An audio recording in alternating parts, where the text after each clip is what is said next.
El día de hoy entonces veremos este último atributo llamado el gozo y el contentamiento cristiano. He titulado el mensaje Descubriendo el secreto del gozo y contentamiento cristiano, porque la verdad, hermanos, es que lastimosamente muchos de nosotros como cristianos no nos caracterizamos por tener esta virtud del gozo. Más bien, si alguien nos tuviera que caracterizar, y tengo aquí algunas en las preguntas, hay una de esas que dice, ¿cómo te caracterizan tus conocidos en la familia? Muchas veces nuestra característica es por amargura, por enojo, por personas intransigentes o por personas amargadas, por personas tristes. Pero yo creo que este pasaje, mis hermanos, nos va a ayudar a crecer en esta virtud. Y de verdad te pido que le pidas al Señor seguir la lectura conmigo y que nos hable. Quiero decir de antemano, este mensaje me ha desafiado a mí primeramente.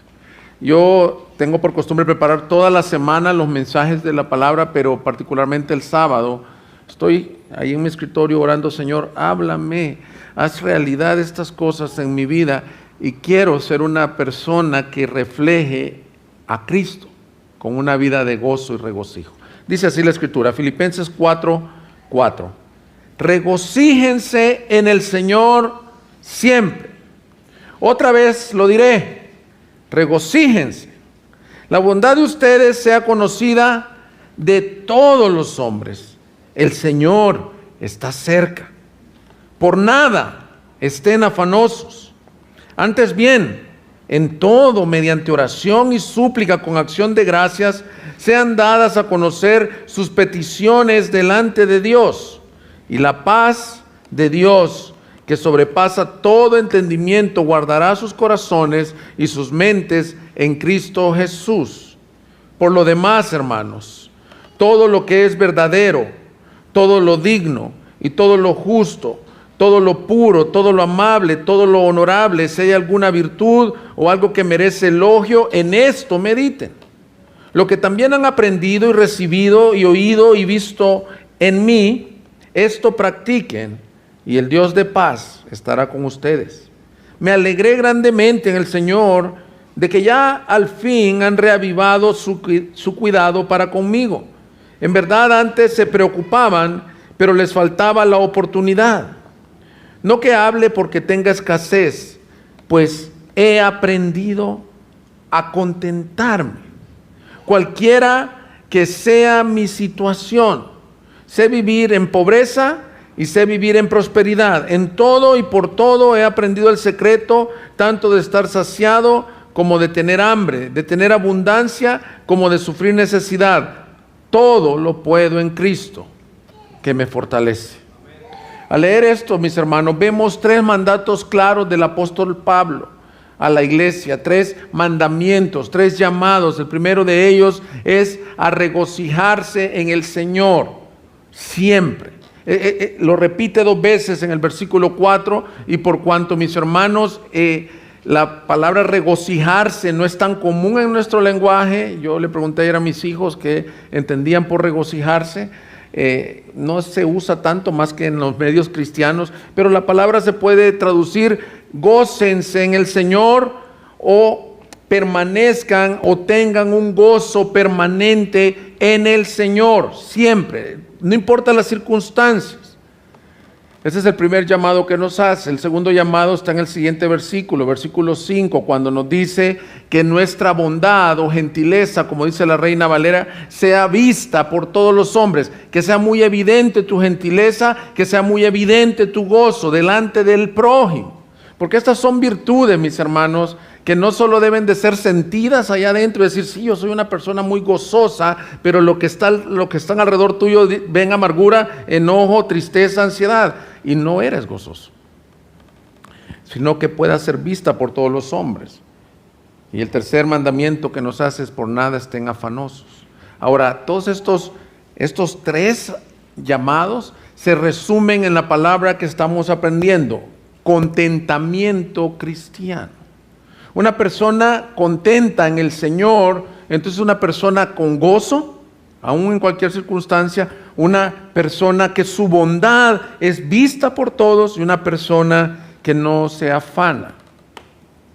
Tristemente, mis hermanos, los cristianos muchas veces no reflejamos el gozo del Señor en nuestras vidas, sea por circunstancias difíciles, sea por un carácter no tratado por Cristo. Dice Randy Alcorn en el libro Felicidad, que me dijeron que había una copia y se vendió en el primer servicio, dice así: en la percepción de la mayoría de no creyentes, el cristianismo no ha traído gozo al mundo. Por el contrario, podríamos decir, como religión es conocida por sus reglas, justicia propia e intolerancia, ninguna de las cuales muestra gozo o alegría. Hermanos, al preparar este mensaje yo fui desafiado. ¿Qué ven en nosotros los no creyentes?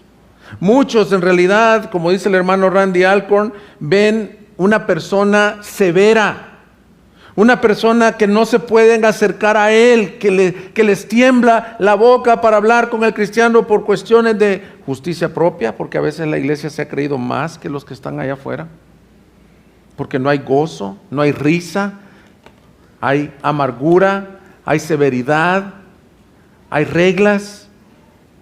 Cuando vemos el ejemplo de nuestro Señor Jesucristo, hermanos, el Señor Jesucristo era contracultural. Su gozo era tan notorio que dice que los niños querían venir a Él y los discípulos, no vayas a molestar al maestro. ¿Y qué les dijo Él? Deja a los niños venir. Y dice que los sentaba en sus piernas para bendecirlos. La mujer samaritana, una mujer que en lo social hubiera sido mal visto un judío hablando con un samaritano, el Señor está disfrutando de una conversación con ella. La Escritura dice en Hebreos que por el gozo puesto delante de Él corrió a la cruz. Y yo me temo que muchos cristianos, mis hermanos, en realidad, en lugar de ser una comunidad atrayente por el gozo que tenemos, la felicidad, muchas veces somos una comunidad apartante de las personas, porque lo que ven en nosotros, perdón, con todo respeto, son personas cuadradas, personas serias, personas airadas. Y dices, pastor, es que ayúdeme, usted no sabe el tráfico que yo enfrento. Usted no sabe todo lo que me hicieron a mí en mi infancia, en mi niñez, no entiende mi situación. Hermanos, quiero decirte con todo mi corazón que yo también batallo por vivir en gozo permanente delante del Señor. Por eso es que este mensaje se hace vital para cerrar esta serie, que nuestro gozo se pueda ver, que nuestra alegría y felicidad se pueda ver claramente, y así predicar de Cristo que nos ha transformado a personas que antes éramos orgullosas, a personas que antes éramos airadas, amargadas. Ahora podemos tener gozo en medio de las tribulaciones. Veremos dos puntos de este mensaje. El primero, el mandamiento, el llamado a estar siempre gozosos, y el segundo, que creo que es en donde hay una diferencia entre nada más escuchar el mandamiento, estén gozosos, pero todos tienen la pregunta, ¿cómo? Y esa será nuestra segunda parte del mensaje. ¿Cómo descubrimos el secreto de vivir una vida llena de gozo y regocijo en el Señor? Veamos lo primero, mis hermanos. Lo primero que el pasaje nos llama es el mandamiento a estar siempre gozosos. Me ordeno aquí algo. Dice el versículo 4, regocíjense en el Señor, siempre. Otra vez lo diré, regocíjense. En la carta, esta es segunda vez, por lo menos, que les dice estas mismas palabras, regocíjense, pero en forma indirecta durante todos los escritos les ha venido hablando que se caractericen por ser humildes, por tener el sentir de Cristo, por vivir en una forma de gozo en medio de las tribulaciones. Esta carta, mis hermanos, aquí es donde es importantísimo el contexto. Antes de darte el contexto de la carta, quiero decirte que en el Catecismo de Westminster, conocido es una declaración de fe que se hizo después de la Reforma, en donde se enseña la teología bíblica y teología sistemática a las personas. Me llama la atención que la primera pregunta del Catecismo de Westminster dice: ¿cuál es el fin principal del hombre? Y si tú lo has leído y lo has podido estudiar, la respuesta a eso es glorificar a Dios. Y segundo lugar dice, y vivir y gozar, de Él para siempre. Entonces, en el hombre está intrínseca la felicidad.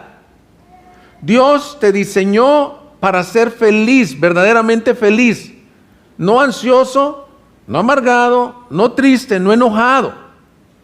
Dios te diseñó para ser feliz. El problema es que dice C.S. Lewis, por ejemplo, con respecto a esa pregunta del Catecismo de Westminster, es que el hombre se ha satisfecho o se ha saciado con cosas que piensa que le darán la felicidad. Y yo, mis amigos que nos visitan, estaba queriendo poner en palabras sencillas el mensaje del Evangelio. Yo te quiero decir que yo fui una persona, como todos los que fuimos sin Cristo, egoísta, soberbio, buscábamos nuestra satisfacción, no pensábamos en los demás, amargado. Yo sí fui muy amargado, muy depresivo. Pero cuando viene el Evangelio, y lo más trágico de todo mi testimonio previo a Cristo es que tú piensas que hay cosas que van a quitar esa infelicidad. Y tú puedes tener cosas. Yo no sufrí quizás de joven una vida de muchos sufrimientos o carencias. Fui un joven normal. Tuve mi familia, mis amigos. Y yo buscaba llenar ese vacío, ser feliz en cosas, en relaciones, en amistades, en vicios, en algo que me llenara. Y tristemente, cuando llegas a tu casa, te das cuenta que nada realmente satisface al hombre. Hay un corito antiguo, no es un himno. No sé cuántos de ustedes son cristianos de años y les tocó escuchar los coritos de antaño. Ese corito dice: solo Dios hace al hombre feliz. La vida es vana, todo se acaba. Solo Dios hace al hombre feliz. Y ese corito, mis hermanos, habla una gran verdad. No hay nada en este mundo que nos satisfaga. Ahora Pablo viene acá y nos hace este primer mandamiento. Les digo, hay 3 mandamientos en este pasaje. El primero es: regocíjense en el Señor siempre, que se puede traducir: estén siempre gozosos. Quiero que veamos algunas cosas de este pasaje. La palabra dice siempre. El llamado es siempre, quiere decir en toda circunstancia. Y por eso es que el contexto se hace especial. Pablo está escribiendo a los filipenses de la cárcel. Hace poco vi un documental de unas cárceles en Roma, y algunos dicen probablemente de esta cárcel en Roma estaba escribiendo Pablo. Lo que más me llamó la atención es que no entraba la luz ahí, y solo había un hoyito para hacer sus necesidades. Hermanos, imagínate, y están, lo que se supone, puede ser que sea otra cárcel, pero lo que, según los arqueólogos, esa fue una de las cárceles probablemente donde estuvo Pablo, que estaba con cadenas. Te recuerda que estaba encadenado aún con el guardia. Y él, viviendo circunstancias difíciles, les dice siempre. Porque lo que quiero que veas de este primer llamado que nos hace es que el gozo del Señor es en toda circunstancia. Cuando estás triste, solo, en carencias, cuando pierdes el empleo, cuando te diagnostican una enfermedad terminal, cuando te dan la triste noticia de la pérdida de un ser querido, un cónyuge, un hijo, cuando te piden el trabajo, en toda circunstancia, también en las alegres. Es decir, este llamado es: estén gozosos siempre. Y por el contexto más inmediato vemos que hay cosas que quitan el gozo, como por ejemplo versículos 2 al 4, en donde había habido una división entre hermanos de la iglesia. Dice versículo 2: ruego a Evodia y a Síntique que vivan en armonía en el Señor. En verdad, fiel compañero, también te ruego que ayudes a estas mujeres que han compartido mis luchas en la causa del Evangelio junto con Clemente, y los demás colaboradores míos cuyos nombres están en el libro de la vida. Pablo les dice en el contexto inmediato, regocíjense en el Señor, dice después de eso. Es decir, no estén peleando, hermanas. Uno de los detractores del gozo son las divisiones, disensiones, pleitos, desacuerdos en la iglesia. Y mira qué hermoso cómo les dice, les ruego que se pongan de acuerdo. Hermanos, no me vas a dejar mentir que cuando tú estás en una discordia con tu hermano, no hay gozo en tu corazón. Y mira, el mandato viene después de decirles, les ruego a estas dos hermanas que él afirma que son creyentes porque dice que sus nombres están escritos en el libro de la vida, pónganse de acuerdo y vivan con gozo. Uno de los detractores al gozo es las divisiones, las ofensas. Hermanos, este mensaje no es para como que lo vean nada más como individual. Queremos ser una iglesia de gozo. Entonces tenemos que estar atentos a los detractores del gozo, como divisiones, como rogar el ponernos de acuerdo unos con otros. Es decir, obstáculos para el gozo permanentes, de acuerdo a este pasaje, y quiero, si estás tomando nota, si no tienes gozo, ¿qué es lo contrario? De acuerdo a este pasaje, veremos varios instancias que roban el gozo. Una de ellas es la amargura. Otra es el enojo. Otra es el conflicto. Otra es la ansiedad. Todo esto nos lleva a vivir lejos del evangelio en una forma práctica. Entonces, ¿cómo te puedo decir? Esto no, el gozo es visible. No puedes decir, como algunos de ustedes tienen jóvenes de 13 años, adolescentes, y en la casa dicen, vamos a orar, o vamos a cantar, ahí se ve mejor. Entonces están todos cantando en la casa o en la iglesia, y el muchacho está, y tú le dices como padre, canta, hijo, aquí estoy cantando en mi corazón. ¿Le han respondido alguna vez así? Bueno, hay personas que dicen, yo tengo gozo en mi corazón, pero estoy enojado con mi hermano. Yo sufro con gozo las pruebas, pero tengo amargura, tengo reclamo, tengo queja. No, aquí dice que se regocijen en el Señor independiente de cada circunstancia. Ahora mira el segundo mandato, que creo que cierra bien nuestra serie, versículo 5. La bondad de ustedes sea conocida de todos los hombres. El Señor está cerca.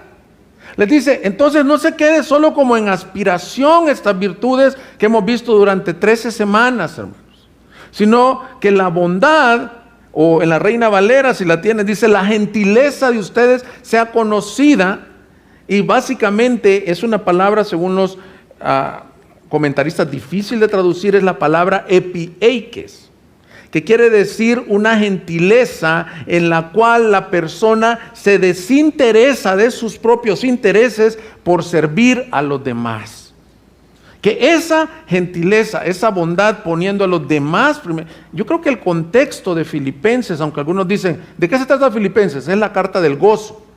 Sí, pero si en el capítulo 2 les dijo, hay el mismo sentir en ustedes, humildes, considerando a los demás como superiores, y ahora en el 4 les dice, ruego a Evodia y a Síntique que se pongan completos, es el gozo del Señor, pero que sea evidente. Hermanos, yo estoy queriendo sintetizar el mensaje para esta iglesia y sintetizar la serie de las virtudes, que se pueda ver que nos regocijamos en el Señor, que se pueda ver que somos bondadosos. Es decir, hermanos, este es un evangelismo con nuestro carácter y con nuestra boca. ¿Qué dicen tus vecinos de ti cuando te ven? Realmente dicen, wow, esta persona es humilde, es generosa, es bondadosa, es gozosa. ¿O qué dicen? Ya viene el Señor a la casa. Miren, yo tenía un vecino enfrente de mi casa y yo iba a jugar en las tardes con mi vecino. Como a las 4:30 venía el Señor caminando desde la esquina y ya decía la gente, o sea, ya viene don René, se llamaba el Señor, ya viene el vecino y todo, guarden las cosas, y ya me corrían a mí porque le tenían pánico al papá. Yo me pregunto, a veces andamos proclamando que el gozo del Señor es nuestra fortaleza, pero somos caracterizados por amargura, tristeza, desesperanza, y nuestra bondad no es vista de todos los hombres. Hermanos, solo quiero decir esta aclaración, no estoy predicando de aquí para allá. Dije, a veces nos encontramos en esa circunstancia, pero este mensaje nos alienta a reflejar a Cristo. Muchas veces, no quiere decir no predico con palabras, predica con palabras. La Biblia te llama cómo creerán de aquel que no han oído. ¿Y cómo creerán o cómo oirán si no hay quien les predique? Pero también predicamos con nuestras vidas. El gozo del Señor y la bondad, la gentileza sea conocida, es un llamado muy visible. Dice Richard Melick, un comentarista, hablando de este pasaje. Esa bondad es esa cortesía considerada y el respeto por la integridad de los demás lo que impulsa a un hombre a no insistir para siempre en sus derechos, y es preeminentemente el carácter de Jesús. Hermanos, la palabra esta de que la bondad sea conocida es una característica, esa misma palabra, epieikes, es una característica de los ancianos. Deben de ser así, bondadosos, visiblemente bondadosos, de los diáconos. Es decir, la bondad, pero yo quiero dar mi énfasis a la segunda parte, que sea vista por todos. Hermanos, se me hizo extraordinario este pasaje para cerrar la serie. Que estas virtudes que hemos visto, humildad, servicio, piedad, gratitud, expresar palabras de ánimo los unos a los otros, hemos visto 7 con esto. Que sean vistas en todos nosotros. Ponle atención, subráyalo en tu Biblia, versículo 5. La bondad de ustedes sea conocida de todos los hombres. Y mira el argumento que usa: el Señor está cerca. En otras palabras, ¿qué te va a encontrar haciendo tu Señor, iglesia? ¿Cómo te va a encontrar viviendo el Evangelio? No solo creyéndolo intelectualmente, ¿cómo vas a estar delante de su venida? Le dicen otras palabras: novia de Cristo, estate ataviada, lista para la venida de tu Señor, reflejando sus virtudes, virtudes como bondad, y estando siempre gozosos en Cristo. El tercer mandamiento que nos da está en el versículo 6, te dice: por nada estén afanosos, antes bien, en todo, mediante oración y súplica con acción de gracias, sean dadas a conocer sus peticiones delante de Dios. Hermanos, este mandamiento casi parece imposible. No te dice, no te afanes en las cosas que el Señor te va a sacar adelante. No. Dice, no te afanes por nada. Yo quiero ser bien honesto con ustedes. Yo batallo grandemente con la ansiedad, con el afán. El afán es, si no el mayor, uno de los mayores ladrones del gozo.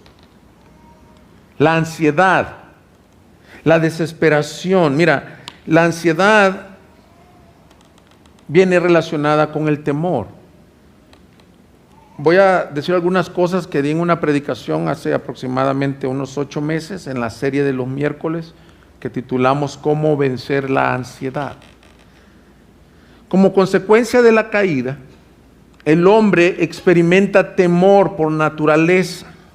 Y ese temor, mis hermanos, se experimenta en la mente. El temor es por las cosas que tú no sabes que están al frente. Por ejemplo, te dan una noticia como vamos a recortar personal en la empresa. Inmediatamente el temor comienza a jugar en tu mente. Y ese temor te lleva a una preocupación. La misma palabra preocupación viene con un prefijo pre. Estás ocupándote previamente a una circunstancia que está fuera de tu control. Muchas de las cosas que nos preocupan nunca llegan a acontecer. Entonces el temor es normal a raíz de la caída. Pero la ansiedad, mis hermanos, es que ese temor es controlado por Satanás y viene un engaño de Satanás a la mente, al corazón, en donde nosotros, mis hermanos, perdemos el control, bajamos la mirada al Señor y estamos afanosos, ansiosos. ¿Y qué nos dice Pablo aquí? Por nada estén afanosos.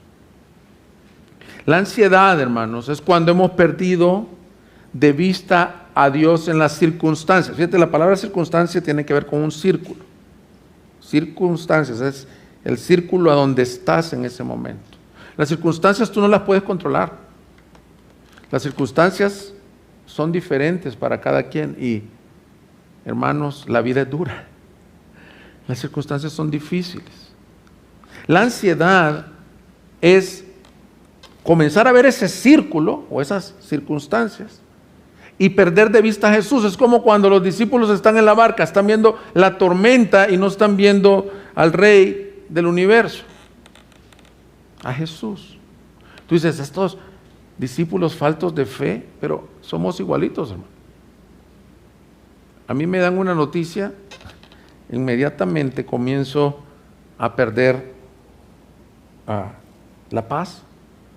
La ansiedad tiene efectos directos en nuestro sistema nervioso central.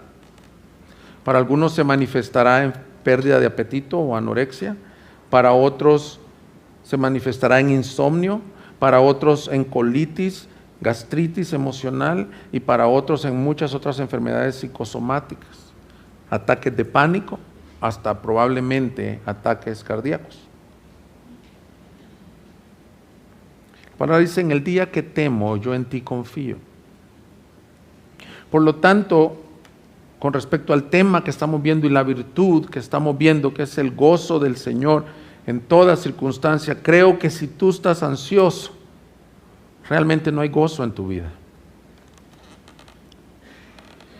Y este mandato de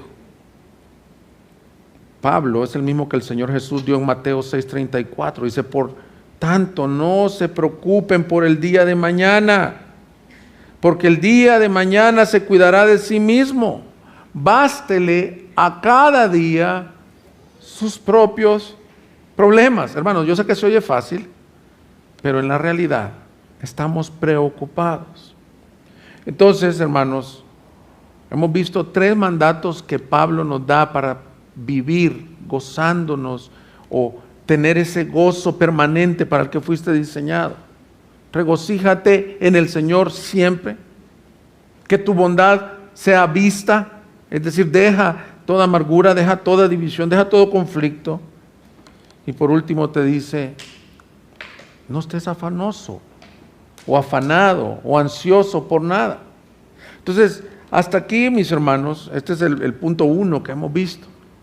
Pero con toda intención y para cerrar la serie, yo me hacía esta pregunta. Muchos saben que tienen que vivir una vida feliz. Muchos saben que no deben de ponerse ansiosos, pero lo que no sabemos muchos es cómo. Por eso es que el segundo punto, mis hermanos, es lo mismo que titulé el mensaje. ¿Cómo descubrir el secreto del gozo? Y yo quiero que vayamos, aquí vamos a ver varias cosas que se encuentran aquí en este pasaje del capítulo 4, donde Pablo nos dice cómo descubrir el secreto del gozo. Lo primero que quiero que notes, mis hermanos, es que la suma de estos 3 mandamientos, el estar siempre gozosos, el que tu bondad sea vista de todos los hombres y el que no estés afanado, es lo que se conoce como contentamiento cristiano. Y el contentamiento cristiano es una virtud que no es natural a nosotros. Más bien lo que es natural es la inconformidad. No existe descontentamiento, pero el estar inconforme con la vida que tenemos. ¿Cómo sé que es natural la inconformidad? Mira un niño de 4 años. Yo creo que ninguno de ustedes le enseñó a su hijo a estar inconforme con la vida. Hay algunos de sus hijos que a lo mejor tú los llevas a unas vacaciones que quizás tú nunca tuviste, pero tú tienes otras posibilidades y están allá, según tú, en lo mejor que les pudiste dar, y a veces sale el niño con un comentario como, qué aburrido, qué feo. O lo llevas a un restaurante que a lo mejor a ti nunca tuviste, pero tú ahora, Dios te ha bendecido, y lo llevas, ¡ay, qué fea comida! Y no me extraña. Porque esa es la naturaleza del hombre. Somos ingratos con el Señor. Y te voy a decir algo más. Lo vamos transportando a medida que vamos creciendo. El que está soltero dice, ¿y por qué estoy soltero? Yo quisiera casarme. El que está casado dice, ay hombre, creo que me hubiera esperado más tiempo, ya está cansado el matrimonio. El que no tiene hijos dice, ¿yo por qué no tengo hijos? Y el que tiene hijos dice, ¿y por qué? Mejor me hubiera esperado un rato para poder viajar con mi pareja. El que tiene un trabajo dice que ¿por qué este trabajo y no el otro? El que tiene un coche, ¿por qué este coche y no el otro? El contentamiento cristiano. Pone atención al versículo 10. Vamos al 11 mejor, por tiempo. El contentamiento cristiano se aprende. No que hable porque tenga escasez, pues he aprendido a contentarme cualquiera sea mi situación. Esto que estamos hablando, mis hermanos, esta virtud es esto. Aprender el secreto de cómo estar feliz, regocijado, completo en Él, en cualquier circunstancia. Lo que el apóstol Pablo nos muestra, mis hermanos, es que es algo contraintuitivo del hombre. El hombre más bien es, o más bien somos quejumbrosos, afanados, más bien nos inclinamos por la amargura que por la felicidad.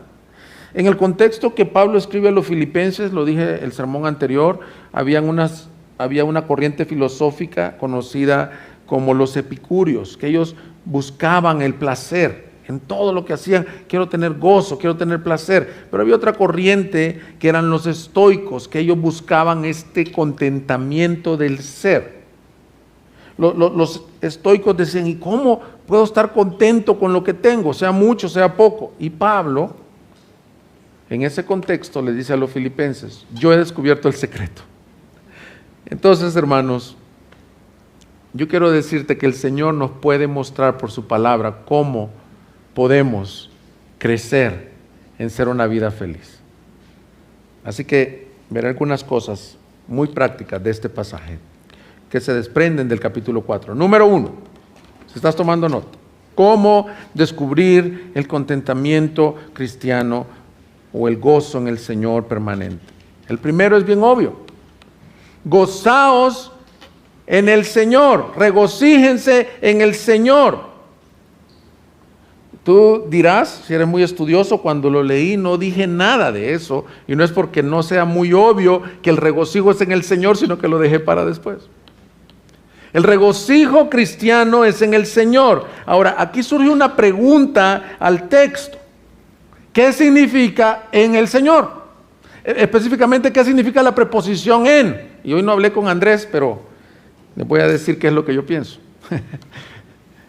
Así que Andrés no tiene nada que ver en este comentario. En el Señor puede significar dos cosas. Fíjate bien, regocíjate, la preposición, acuérdate, hay preposiciones de lugar, de tiempo. Regocíjate en el Señor significa que el cristiano está en Cristo, y por cuanto está en Cristo, entonces puede tener la naturaleza divina de Cristo y vivir las situaciones, por adversas que sean, con el gozo del Señor en su corazón. Cristo en Él y Él en Cristo le permite regocijarse en el Señor. Esa es una opción de lo que Pablo está diciendo. ¿Cómo lo sabemos que puede ser lo que Pablo se refiere? El versículo 13 termina diciendo, todo lo puedo en Cristo que me fortalece.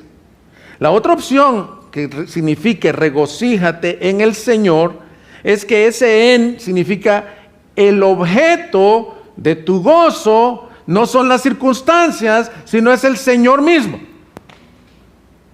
Ahora, ¿qué pienso, Roberto, de esto? Yo creo que son las dos cosas. Yo creo que Pablo te está diciendo, y como sabemos por todo el contexto, te está diciendo, yo he aprendido a estar en escasez, a tener hambre, y a tener abundancia. Y en las dos me he aprendido a regocijar en el Señor. Lo que yo creo que está diciendo es que el verdadero nacido de nuevo, al estar en Cristo, por la nueva naturaleza de Él, su deleite, su gozo, no son las circunstancias, no son tu trabajo, no son tus bendiciones, no son tus hijos, no es tu matrimonio. Esto se va a acabar un día. Tu regocijo es el Señor, el Padre de los cielos que te escogió y te salvó. Es Jesucristo quien es tu Redentor, y es el Espíritu Santo que mora dentro de ti, porque dice la palabra en primera de Pedro, para los que creen, Él es precioso. Y esto te va a sostener en las mayores angustias, hermano, como me ha sostenido a mí. Todo este mundo se va a colapsar. Todo en lo que tú confías, dice la palabra, maldito el hombre que confía en brazo de carne y que pone al hombre como su confianza. Pero bendito el varón que confía en el Señor. Si tu gozo en el Señor es: mi gozo eres tú, Señor, mi deleite eres tú, que es lo que decía el Catecismo de Westminster, que goces de Él por siempre. Yo creo que te va a sostener en los valles más profundos que tú luches. Si tú dices: no tengo nada, he perdido todo, he perdido todo cuanto tenía. Puedes perder tu trabajo, tus bienes, tu familia, y decir: pero mi gozo eres tú. Cristo es el verdadero motivo de gozo de los creyentes. Y no estoy hablando de un fruto exterior, no estoy hablando como el Instagram, hermanos. El Instagram, bueno, yo ya no agarré lo del TikTok, pero ahí pueden saber mi edad. Pero el Instagram, básicamente, una de las críticas que tiene, que mucha gente se puede estar peleando la familia, pero hay un buen paisaje, familia, sonrían todos. La familia perfecta. Yo pregunto: ¿cuántos publican en el Instagram cuando se pelearon? Cuando se vomitó tu niño, cuando tú hiciste un enojo. No, presentamos solo lo atractivo. Este gozo es a pesar de las circunstancias. Mira, que nuestro querido predicador Spurgeon nos ayude a ver.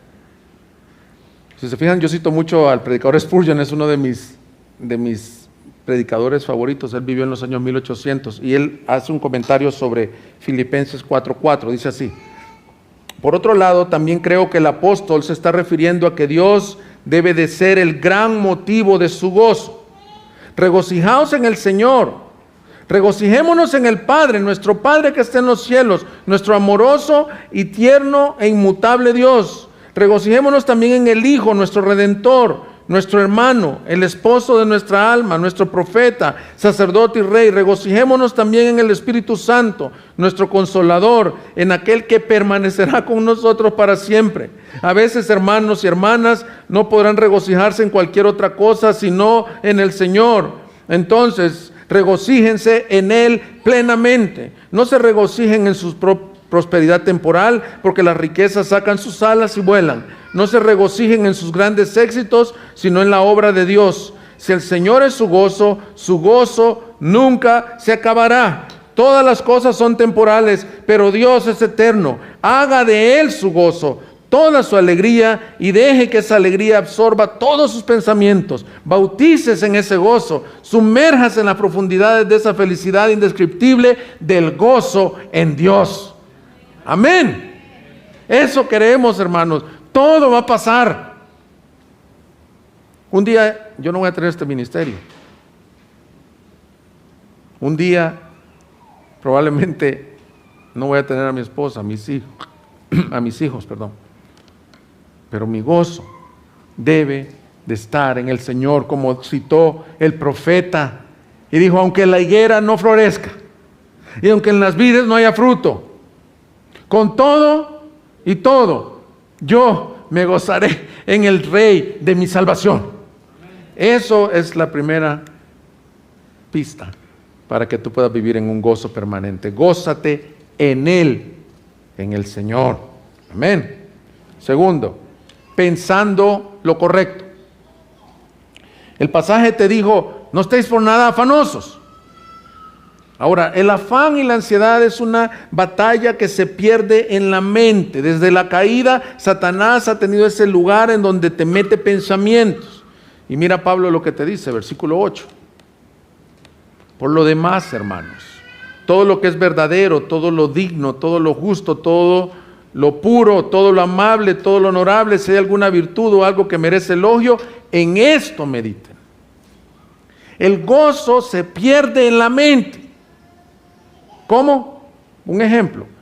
Si Pablo hubiera estado en la cárcel, porque a mí, yo te he servido más que todos, yo soy tu siervo. Como contexto, Filipenses comenzó la iglesia, ¿te recuerdas? Con la predicación y encarcelamiento de Pablo y Silas, azotes.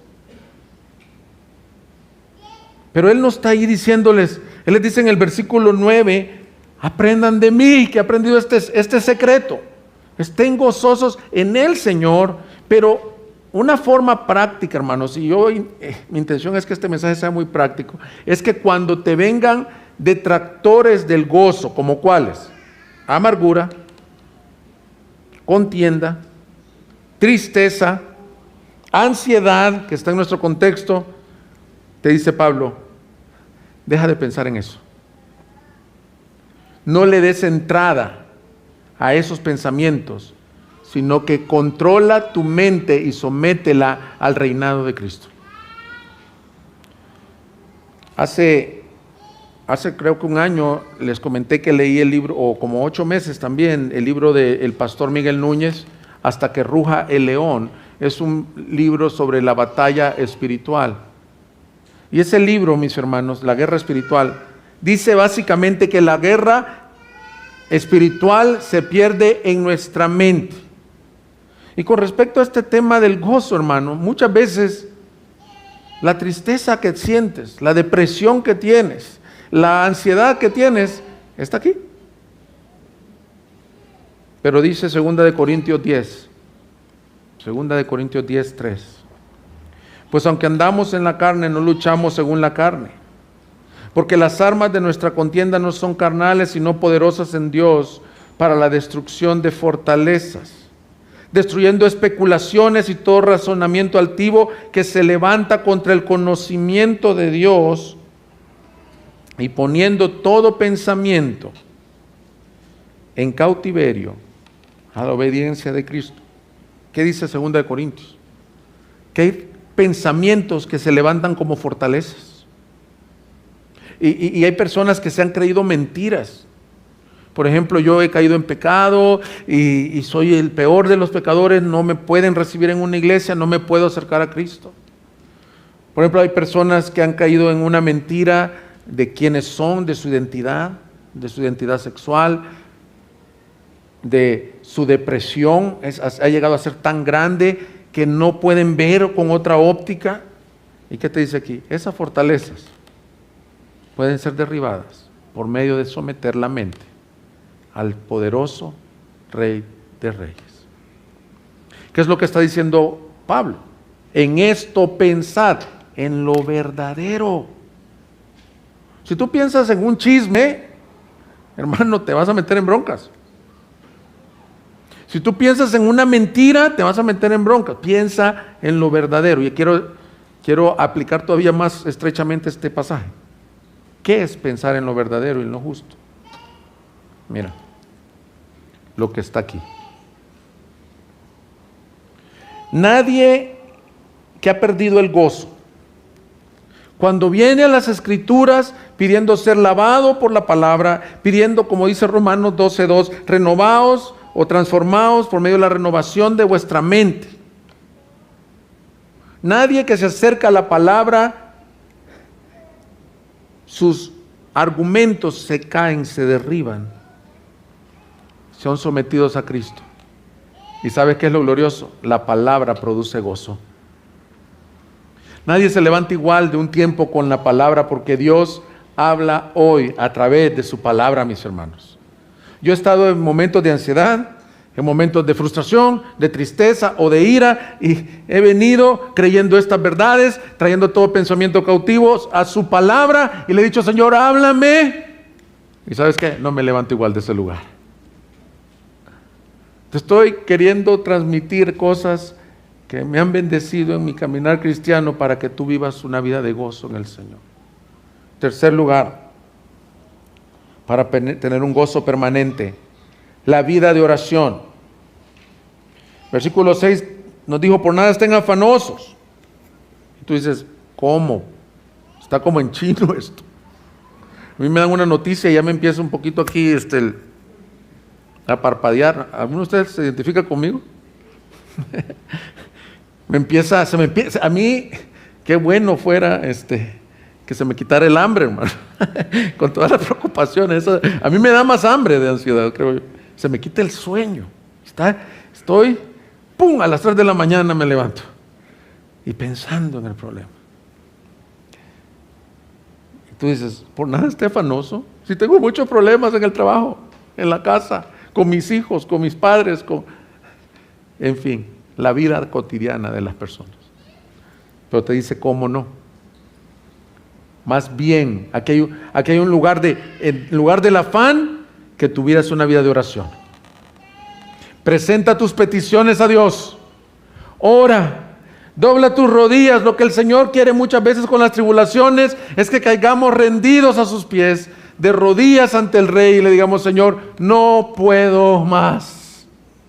Dice la palabra, acerquémonos con corazones sinceros delante de Él. Mucho creyente ora como nada más una lista de peticiones, pero la palabra de Dios te dice, ora como el acto más glorioso de comunión que puede tener un hijo, con corazón sincero. A veces solo vas a decir, Señor, ya no puedo. Señor, he perdido el gozo de mi salvación. Señor, estoy triste. Señor, si tú no me socorres, no puedo aguantar esta tribulación un minuto más, un día más. Y dice la palabra de Dios que el Espíritu Santo dentro de ti clama con gemidos indecibles, porque no sabemos cómo pedir como debiéramos, pero Él sí sabe. Entonces, tercer lugar para mantener el gozo, una vida de oración. Dice Salmo 16, en tu presencia hay plenitud de gozo, delicias a tu diestra para siempre. Y mi mejor amigo, cuando éramos jovencitos, conoció al Señor radicalmente, se entregó a su vida y me dio una vez un consejo. ¿Cómo sabes si estuviste en la presencia de Dios? Me dice, sales con gozo. Y es la verdad, hermanos. Hay algo hermoso de derramar el corazón al Señor. Y aunque se esté cayendo el mundo afuera, no es que seamos, ¿cómo se llama esto? De estos que creen que puede pasar todo y no le va a pasar nada, pero se puede estar cayendo el mundo afuera. Puedes estar entrando a la sala de cirugías. Te pueden estar haciendo un scan cerebral en donde tú crees que traes un tumor. Y dice, y la paz del Señor que sobrepasa todo entendimiento viene a tu vida. Y el gozo del Señor llena tu vida. Búscalo en oración. Que ninguno que viene a Él lo echa fuera. Y en último lugar, mis hermanos, el poder de Cristo en ti es el que te permite tener gozo en toda circunstancia. El versículo 13, que es el que cierra la sección que leímos, es uno de los preferidos de los cristianos por los siglos. Todo lo puedo en Cristo, que me fortalece. Este pasaje a veces se ha tomado como para equipos deportivos. Las Chivas todo lo pueden en Cristo que las fortalece, y no pudieron. No pudieron, hermano. No. Ahora, con todo el contexto del capítulo 4 creo que lo entiendes. Pablo ha dicho, yo he aprendido a tener hambre, a irme a dormir con... Imagínate el apóstol, a irse a dormir con hambre. El día que lo apedrearon en Listra, hermanos, dice que lo recogieron como muerto. ¿Te has golpeado la cabeza con el piso, con una piedra? Ya con eso ya tienes para pasar 2 días en cama. Y él dice, todo lo puedo en Cristo. No se refiere a que vas a entrar a una empresa con tu currículum y todo lo puedo en Cristo, me van a dar el trabajo. No.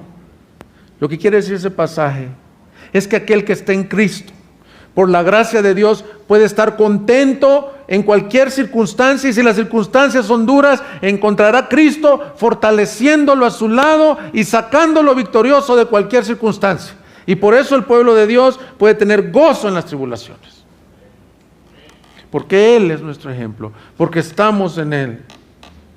Dice Hebreos 12:2, puesto los ojos en Jesús, el autor y consumador de la fe, quien por el gozo puesto delante de Él soportó la cruz, despreciando la vergüenza, y se ha sentado a la diestra de Dios. Consideren pues a aquel que soportó tal hostilidad de los pecadores contra Él mismo, para que no se cansen ni se desanimen en su corazón. La vida es dura, hermanos. Aquí está hablando, corre la carrera que tienes por delante, pero no la corras viendo esta circunstancia o aquella, o viéndote a ti, o viendo al que va corriendo contigo. Todo eso te va a desanimar. Te dice, puesto los ojos en Jesús. Y mira cómo Él fue con gozo a la cruz. Y si estás desanimado, dice, considéralo a aquel que vive en ti y tú vives en Él. Hermanos, la vida de gozo, el mandamiento regocíjense en el Señor siempre, es posible, única y exclusivamente, porque hubo uno que ya sufrió en nuestro lugar. Hubo uno que pagó tal hostilidad de pecadores para que nosotros ahora tengamos gozo y paz en el Espíritu, porque nuestro mayor problema ya fue resuelto. Y es que aunque se caiga el mundo, tu salvación fue ganada por Cristo. Y si tú estás en Él, por duras que sean las circunstancias, puedes tener gozo. Hermanos, quiero terminar el mensaje invitándote a una reflexión. Esta es la reflexión. ¿Qué ven en ti las personas? ¿Eres caracterizado por el gozo? ¿Por la amargura? ¿Por la ansiedad? Si tú nos visitas, te quiero decir que este servidor por mucho tiempo fue, como te dije, amargado, egoísta, airado, pero un día vino la luz del Evangelio. Y lo que antes era, ahora Él me ha dado gozo y paz en el Espíritu. No soy perfecto, aquí está mi familia. Muchas veces pierdo ese gozo, pero en la gracia de Cristo podemos seguir creciendo. Quiero invitar al equipo de alabanza que pase, pero quiero decirte antes que pasen, el canto que vamos a entonar dice, está bien con mi alma, Señor. Este canto fue escrito por Horacio Spafford. Este era un abogado de Chicago, un creyente. Él había perdido 4 por una enfermedad, y para mitigar un poco su dolor decidió enviar a su familia a Europa, y luego él alcanzarlos. Mientras iban en un barco, su esposa y sus 4 hijas sufrieron un choque, ese barco con otro bote, y sus 4 hijas murieron en aquel lugar. Al llegar a Europa, la esposa mandó un telegrama que decía, hemos sufrido percance, 200 personas han muerto y yo he sobrevivido, tus hijas también han muerto.